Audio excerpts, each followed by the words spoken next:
Hello students. So let's start with the exercise numerical number 3.9. This numerical is little bit complicated. So pay attention and try to understand the problem.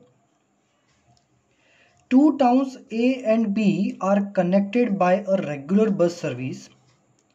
So we can draw, this is the town A and this is the town B. Ready? Both are connected with a regular bus service, living in either direction every T minutes. मतलब ए से B में, मतलब city ए से city be regular buses निकल रही है. हर T time के बाद एक बस निकलती है जो ए से बी जाती है.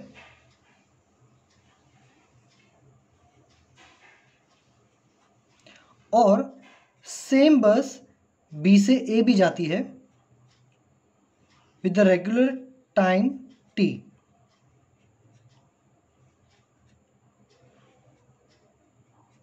ठीक है, ये बस ऐसे जा रही है.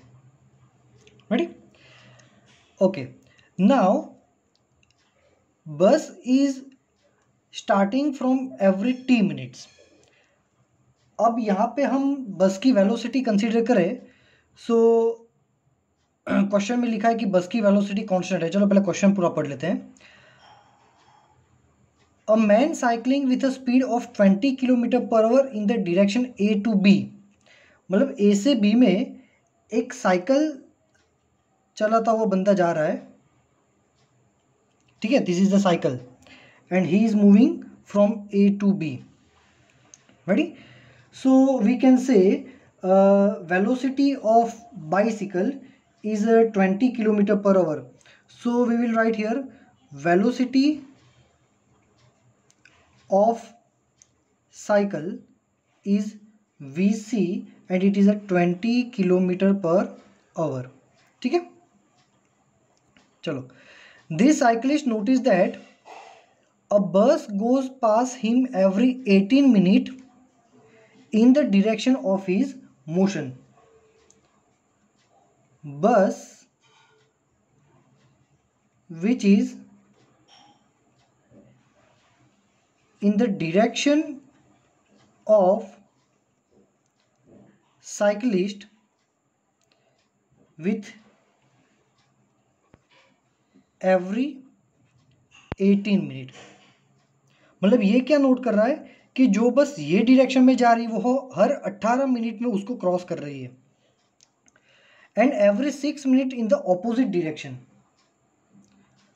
बस which is in the opposite direction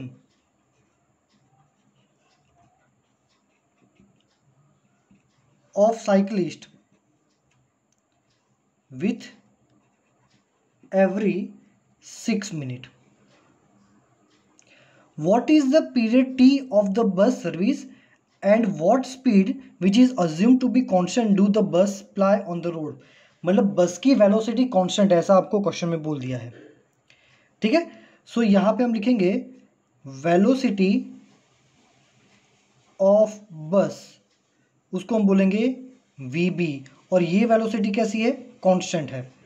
मतलब बस कांस्टेंट वेलोसिटी यहाँ से यहाँ जा रही है और दो बस के बीच का टाइम कितना लग रहा है? दो बस के बीच का टाइम है capital T which is given in the question.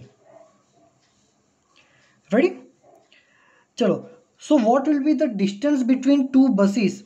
तो दो बस के बीच का डिस्टेंस क्या होगा? तो उसके लिए हम फॉर्मूला यूज करेंगे velocity is equal to distance by time. तो बस की वेलोसिटी हमने क्या अज्यूम की है? Vb. और दो बस के बीच का डिस्टेंस वो हमें फाइंड करना है, तो उसको डिस्टेंस को ऐसे ही डिस्टेंस लिख देते हैं डिवाइड बाय टाइम. दो बस के बीच का टाइम कितना है? Capital T. So distance between two consecutive bus is a Vb into T. Ready? तो दो बस के बीच का डिस्टेंस हमें मिला Vb इंटू T. तो हर दो बस के बीच का गैप इतना ही होगा. रेडी? चलो, सो हमें फाइंड क्या करना है कि ये टाइम कितना होगा. रेडी? और बस की वेलोसिटी क्या है, ये दोनों चीज़ें हमें फाइंड करनी है। Okay, so let's start. Let's calculate for the buses which are moving in the direction of cyclist। Cyclist जो डायरेक्शन में जा रहा है उसी डायरेक्शन में जा रही बस के लिए हम पहले कैलकुलेट करते हैं। तो अब हम क्या करेंगे कि एक काम करते हैं, साइकिल को स्टॉप कर देते हैं। ठीक है, साइकिल को स्टॉप करके साइकिल की वेलोसिटी बस को दे देते हैं। अगेन मैंने आपको बोला था जब दो ऑब्जेक्ट मोशन में होते हैं तो क्या करते हैं, किसी एक की वेलोसिटी हम जीरो कर देते हैं। Right now we have to find the velocity of bus, मतलब बस की कैलकुलेशन चाहिए तो साइकिलिस्ट की वेलोसिटी जीरो कर देते हैं। So V B C is equal to V B minus V C. चलो, सो बस की वेलोसिटी, अब देखो ये डायरेक्शन को हम लेंगे पॉजिटिव, तो ये डायरेक्शन को हम लेंगे negative. Right now we are talking about the bus and cycle which are going on the right hand side, मतलब दोनों की वेलोसिटी हम कैसे लेंगे, पॉजिटिव। तो बस की वेलोसिटी पॉजिटिव लेंगे, माइनस साइकिल की वेलोसिटी कितनी है 20, ये डायरेक्शन में जा रही है साइकिल, इसलिए उसकी वेलोसिटी कितनी हो जाएगी +20, और ये बस की वेलोसिटी भी कैसी हो जाएगी, positive. So V B C will be V B minus 20। Ready? तो अब साइकिल की वेलोसिटी जीरो हो गई। सो अब ये बस को ये इतना डिस्टेंस, मतलब कितना VBT जितना डिस्टेंस कवर करने के लिए कितना टाइम लगेगा। So let's use the formula, velocity is equal to distance by time. Velocity is equal to distance by time. Velocity क्या है मिली हमें, VB minus 20 is equal to distance. Distance कितना था हमारा, दो बस के बीच का डिस्टेंस VBT, और टाइम, जो बस सेम डायरेक्शन में जा रही है वो हर कितनी मिनट में जा रही है, हर 18 मिनट में जा रही है। सो मिनट को हम अगर आवर में कन्वर्ट करें तो 18/60 ये हो गया आवर्स में। So if we make simple then we can say VBT is equal to VB minus 20 into 18/60. Call this equation number 1. Ready? Now let's calculate for the buses which are moving opposite to the cyclist. For buses opposite to cyclist, अब उसके लिए जो opposite बस आ रही है उसके लिए फिर से ये फॉर्मूला लगाओ, VBC is equal to VB minus VC।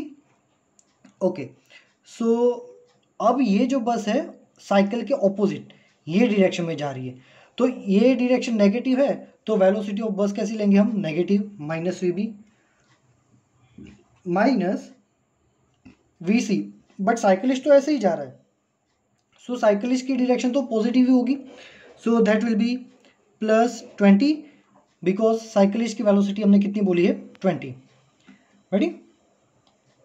So VBC is equal to minus VB minus 20।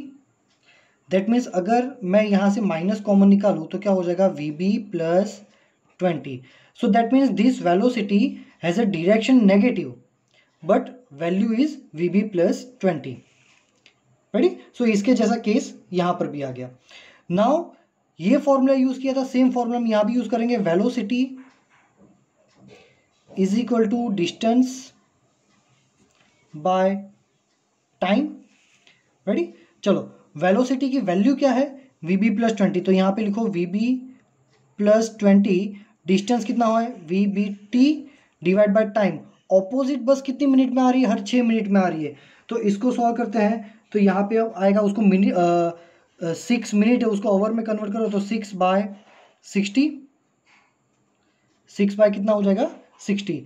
तो अब इसमें से VBT को सब्जेक्ट बनाओ, तो VBT क्या होगा, VB + 20 इंटू 6/60 60, ये हो गया इक्वेशन नंबर 2।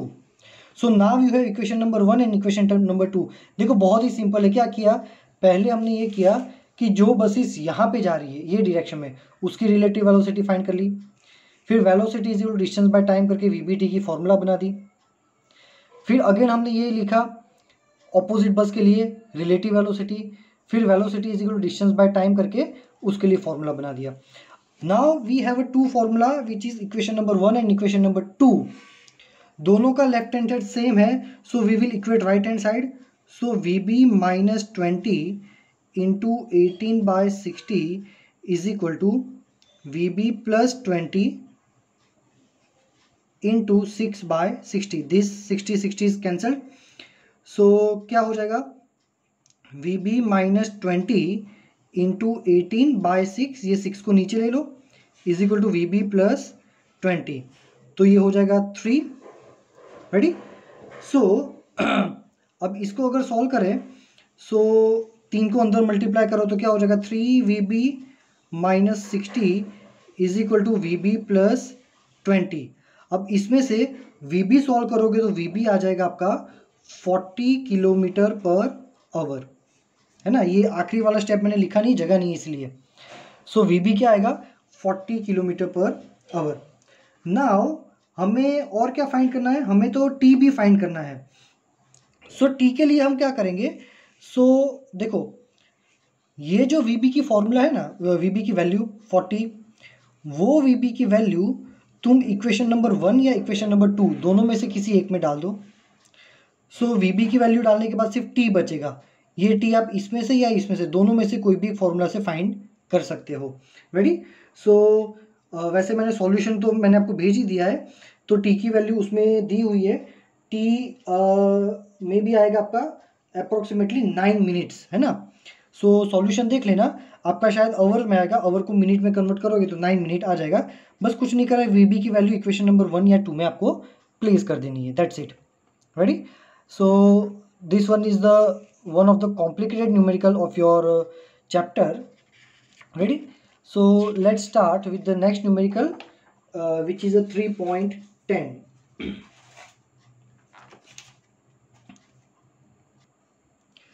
So 3.10 क्या है ये क्वेश्चन में, a player throws a ball upward with an initial speed of 29.4 meter per second.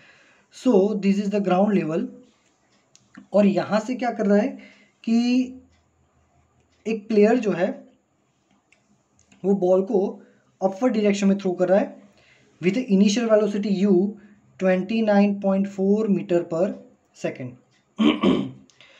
What is the direction of acceleration during the upward motion of the ball. चलो what is the, पहले हमें ए find करना है। ए में क्या बोला है कि what is the direction of acceleration during the upward motion of the ball. Ball जब ऊपर जा रही है तब एक्सेलरेशन की डायरेक्शन क्या होगी। So when ball is moving in upward direction, when ball is moving in upward direction, we can say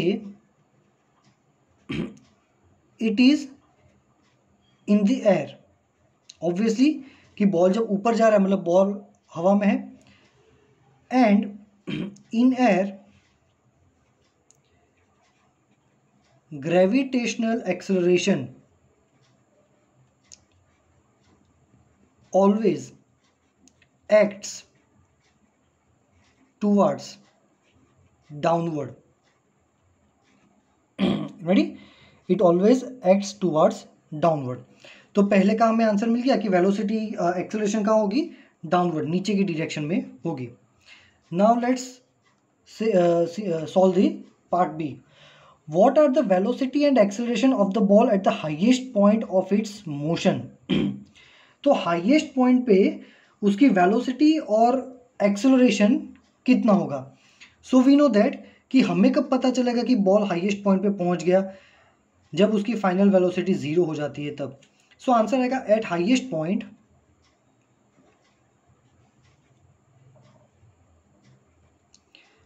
final velocity will be 0।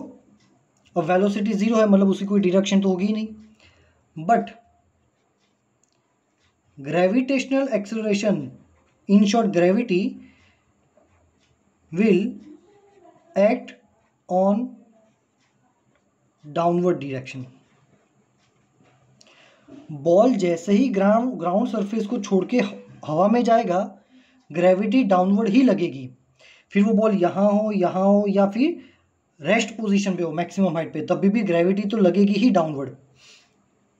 चलो, so now let's solve the part C. Choose x is equal to 0 meter and t is equal to 0 second to be the location and time of the ball at the highest point. मतलब ये जो highest point है ये वाला, यहाँ पे इसको हम बोलेंगे कि ये पोजीशन है हमारी x इज इक्वल टू 0 और यहाँ पे टाइम है हमारा 0। रेडी, x भी 0 है, टाइम भी 0 है। चलो फिर क्या बोला है क्वेश्चन में, vertically downward direction to be positive. मतलब जो भी नीचे की डायरेक्शन है ना उसको हमें कंसीडर करना है पॉजिटिव, तो ऊपर की डायरेक्शन कैसी हो जाएगी, automatically negative. And give the sign of position. चलो हमें क्या करना है, साइन लेनी है position, velocity and acceleration of the ball during its upward and downward motion. तो पहले हम ये सॉल्व करेंगे अपवर्ड के लिए और सेम क्वांटिटीज की साइन हम देखेंगे डाउनवर्ड के लिए। पोजीशन, वेलोसिटी एंड एक्सेलरेशन, ठीक है। चलो सो देखो बॉल ऊपर जा रहा है, ठीक है, तो वो जो भी पोजीशन गेन करेगा वो अपवर्ड गेन करेगा। अपवर्ड हमने कैसा अज्यूम किया है, नेगेटिव, तो पोजीशन ड्यूरिंग द अपवर्ड हो जाएगी नेगेटिव। वेलोसिटी कहाँ है, अपवर्ड डायरेक्शन में। बट ग्रेविटी, एक्सेलरेशन मतलब gravity, gravity always acts toward the downward, और डाउनवर्ड डायरेक्शन को हमने क्या बोला है, पॉजिटिव। तो एक्सेलरेशन मतलब कि ग्रेविटी मतलब कि ग्रेविटेशनल एक्सेलरेशन कैसा हो जाएगा, positive. Now let's talk about when the ball is moving towards downward. अगर बॉल नीचे आ रहा है तो नीचे की डायरेक्शन पॉजिटिव है, तो जो भी पोजीशन गेन करेगा वो नीचे की डायरेक्शन में करेगा, so this position is a positive. Velocity भी वो डाउनवर्ड डायरेक्शन में लेगा, तो वेलोसिटी भी पॉजिटिव एंड हमारा एक्सेलरेशन भी कैसा हो जाएगा, positive. Ready, now the case D.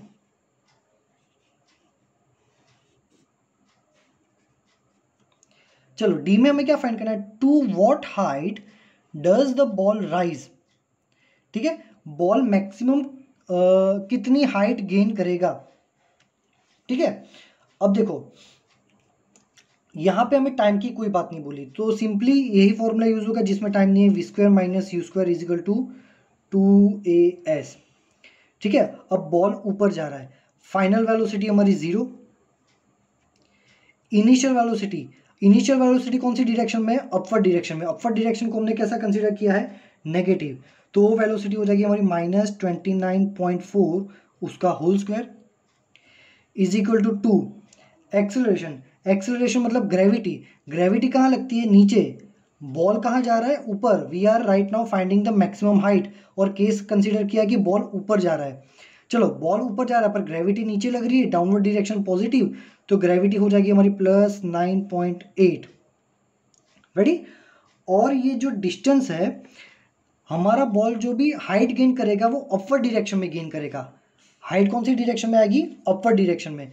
तो हाइट को हम ले लेते हैं पहले से -h, मतलब यहाँ पे हमने पहले से अज्यूम कर लिया है कि हाइट हमारी अपवर्ड डायरेक्शन की है।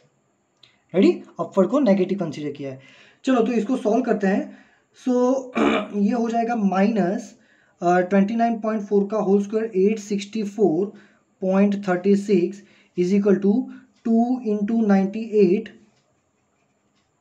9.8 इंटू -h। तो ये देखो ये माइनस माइनस कट हो जाएगा, फिर h को तुम सॉल्व करोगे 864.36 बाय 19.6, 2 इंटू 9.8 19.6, तो ये आंसर आएगा आपका 44.1 मीटर। तो मैक्सिमम जो हाइट गेन करेगा ये वो कितनी होगी, ये वाली हाइट 44.1 मीटर। रेडी, चलो क्वेश्चन में डी में और भी कुछ फाइंड करना है। After how long does the ball return to the player's hand, मतलब कितने टाइम के बाद बॉल प्लेयर के हाथ में वापस आ जाएगा। So this is the free fall, जितना टाइम ऊपर जाने के लिए लगेगा उतना ही टाइम ऊपर से नीचे आने के लिए लगेगा। So to calculate the time we will use the formula v is equal to u plus AT। Final velocity पहले हम क्या कैलकुलेट करेंगे, ऊपर जाने के लिए कितना टाइम लग रहा है। So during the upward motion final velocity is 0, initial velocity जो कि अपवर्ड डायरेक्शन में है, अपवर्ड डायरेक्शन को हमने नेगेटिव लिया था तो -29.4 प्लस ग्रेविटी डाउनवर्ड को पॉजिटिव कंसीडर किया है प्लस 9.8 और टाइम हमें फाइंड करना है। रेडी, सो 29.4 यहाँ पे चला जाएगा तो 29.4 इज इक्वल टू 9.8 t है ना, 29.4 हमने लेफ्ट हैंड साइड ले लिया। So t is equal to 29.4 by 9.8, it will give you the 3 second, मतलब 3 सेकेंड लग रहे ऊपर जाने के लिए। 3 सेकेंड किसके लिए लग रहा है हमें, यहाँ से यहाँ जाने के लिए, तो ऑब्वियसली 3 सेकेंड भी लगेंगे हमें वापस आने के लिए। So plus t is equal to 3 second for downward motion. So total time ball को वापस हाथ में आने के लिए कितना टाइम लगेगा, 3 second plus 3 second, total is 6 second. Ready, ये हो गया आपका आंसर। सो ये पूरा क्वेश्चन है, ठीक है। नोट्स तो मैंने आपको सेंड कर ही दिए हैं, देखते रहना। न्यूमेरिकल्स की एक अलग से नोटबुक बनाना, एक्सरसाइज के जितने भी न्यूमेरिकल्स है ना सेल्फ की हुए, ऐसे कॉपी मत मार देना, ठीक है। In case you are having any doubt you can ask me in the message section. Thank you very much.